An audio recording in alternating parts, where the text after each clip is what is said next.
There's quite a few things that need to happen here in terms of rebooting the economy and getting growth picking up next year, but obviously with an eye to paying down debt. Look, I think in some ways, the roadmap has sort of been set forward here by how the government's actually handled COVID-19. And I think what worked really well with the JobKeeper package in particular was their ability to put ideology aside. And I think everyone across the country sort of saw that fairness was at the heart of that package. And while we can quibble around the edges of the package, I think the fact that fairness was what drove that package really sort of guided the way, if you like, for the government in terms of what might come next. So if they can continue with that kind of lens to reform and accepting that maybe the perfect agenda, maybe the 25% cut me tax rate or broadening the GST, they might be able to get that far. But there might be some other, other middle grounds, if you like. They can look at reaching out to the community sector, to business, to unions, and dare I say, to Labor, to try and land something which will take us forward over the next year or two. Yeah, look, I think it's been a bit of a ceasefire when it comes to the political battle in the recent weeks, but that is certainly creeping back in. Just talking to Anthony Albanese there, he really wanted to point out that the economy was perhaps heading in the wrong direction before the bushfire crisis, before COVID-19, and wanted to point out that the government did something in secret last week that only gives people 24 hours to actually fix up some IR issues without going into details there. So, look, I think there is signs of ideology already, but what do you think about the environment now for company tax cuts, for example? Is it the time to be talking about those? And do you think Labor might be able to come to the party if, and of course there is a big if here, if it is part of a bigger reform agenda?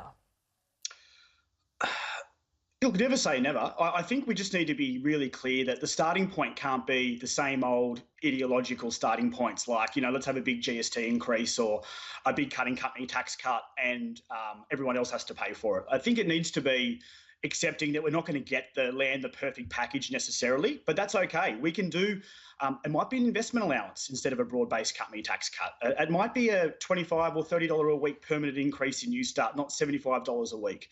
It might be a cap on franking credits instead of abolishing it. I mean, there's a whole lot of good middle options you can do for a broader economic and tax reform package. So I think we need to be pragmatic, and pragmatism was at the heart of the government's response to COVID-19. I think they've got a bit of a tick from that to date.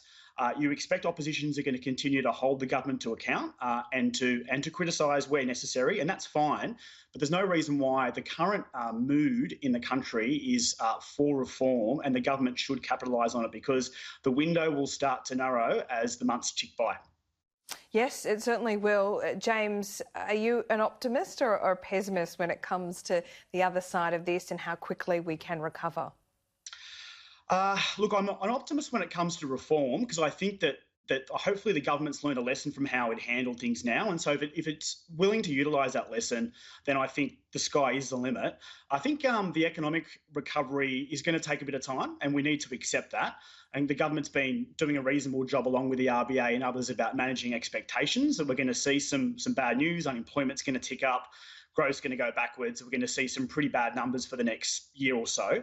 So it is going to be a long way forward. I do think, though, that once we start to see those restrictions eased and hopefully some confidence, creep back into the economy, we'll start to see the economy and the labour market tracking in the right direction. We just need to accept that it's going to take time and we're going to need to be patient, just like we've been patient in dealing with COVID-19.